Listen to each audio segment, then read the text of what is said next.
బాలయ్య బాబు చరిత్ర. ఈశ్వరుడు బాలయ్య బాబుకి పూనకం, అంటే బాలయ్య బాబుకి ఈశ్వరుడు పూనాడు. ఇది ఒక చరిత్ర. ఈ సినిమా ఎవరో చేయలేరు. ఈ క్యారెక్టర్ చేయాల్సింది బాలయ్య బాబు తప్ప ఇంకెవరో చేయలేరు. నేను ఎన్నో సంవత్సరాల తర్వాత 18 సంవత్సరాల తర్వాత సినిమా చూడటానికి మొత్తం ఫ్యామిలీతో వచ్చాను. సినిమా చూశాను.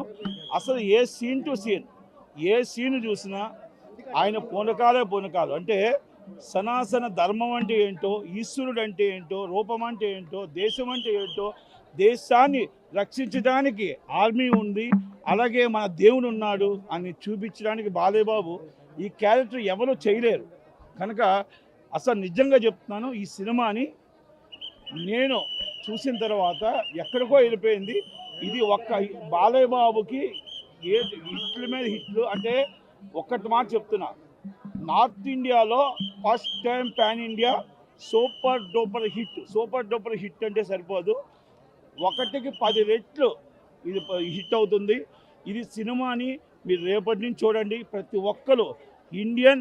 ప్రతి ఒక్కరు సినిమా చూడాలి. సనాతన ధర్మం అంటే ఏంటో, మన హిందుత్వం అంటే ఏంటో, బాలయ్య బాబు యాక్టింగ్ దాంట్లో అసలు నా భూతో నా భవిష్యత్తు. కనుక ఒక ఫైట్ చూస్తే అలాంటి సినిమా రాబోదు.